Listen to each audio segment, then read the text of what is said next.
Are you looking to grow your business on social media? Are you looking to figure out how can I sell more leveraging social media? Look, there's a lot of misconceptions out there about what you should do and, well, what you shouldn't do, but I'm going to give you the top 3 ways to go ahead and grow your brand, build that mind share so that you get more market share. Number 1, the first thing you want to do is you want to work on building a strong, consistent brand. So you want to create a brand that people are going to remember, people are going to see on a regular basis. People are going to look at it and say, hey, every time I see that brand, I think of you. So what I want you to think of is your lifestyle list. Come up with a content list. Think about who you are. Think about what you like. Think about what you love. Write it down. Take a pen and paper, write down your list, come up with 5 to 10 macro ideas. So for example, what is it that you like? Do you like traveling? Do you like food? Do you have a significant other? Are you loving your business? Do you have a family? Are there any sports that you play? What kind of pastimes do you enjoy? Come up with 5 to 10 big topics. Then what you're going to do is you're going to break those down to 5 to 10 micro topics. So if I said to you, I love hockey, well, now I can tell you all about me playing hockey and my son playing hockey, me coaching hockey. I can tell you about my favorite hockey team. I can tell you about the stats. We could talk about the upcoming playoffs. I could talk to you about sizing a hockey stick or hockey skates. I can show you about the fun that we have playing. See, those are all little micro topics within the big macro topic of hockey. Now, hockey is something I love. The question is, what do you love?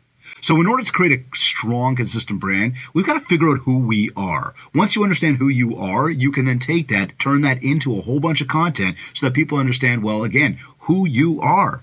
And yes, make sure that one of those macros very much revolves around what it is that you do for a living.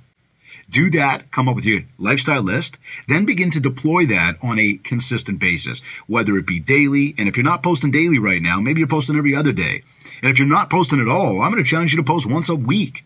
Once you get into a habit of posting once a week, let's try twice a week. Then start to build up the consistency. And if you're getting a post out there at least once a day, talking about who you are, talking about what you do for a living, talking about what you like and what you love, you will find your people. And that is how we begin to develop a strong, consistent brand. Step number 2, as you're working on social media, leverage your stories. Now, we know that Instagram, Facebook, all of the different platforms right now are leveraging stories. And stories are what I'm going to call behind the scenes.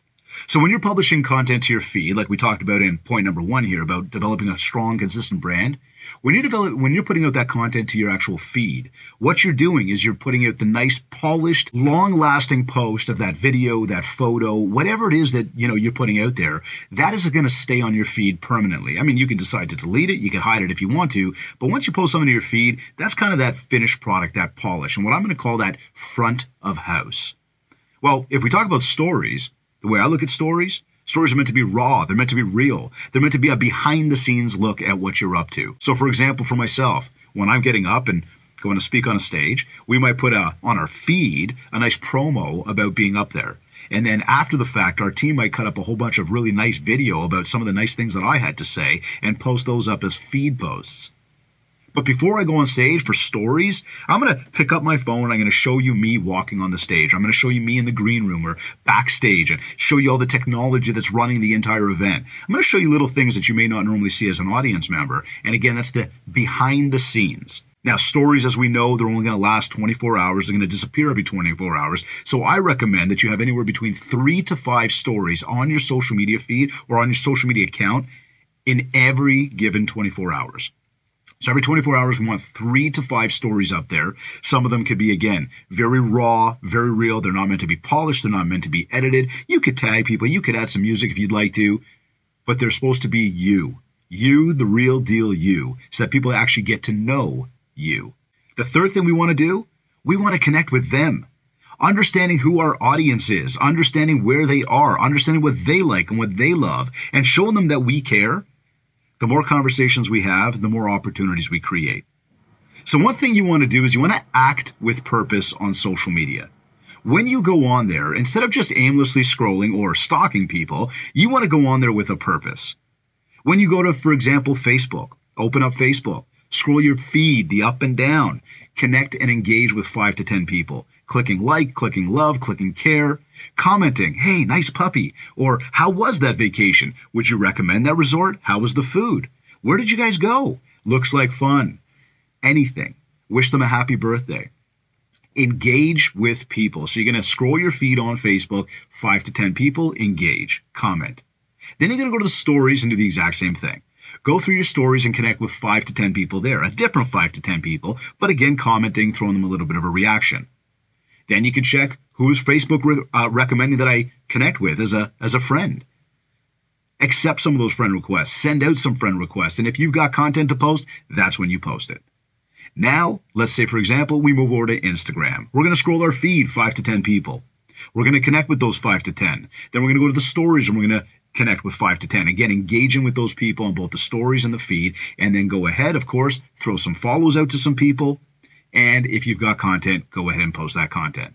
Rinse and repeat. Go to each platform and follow that same process.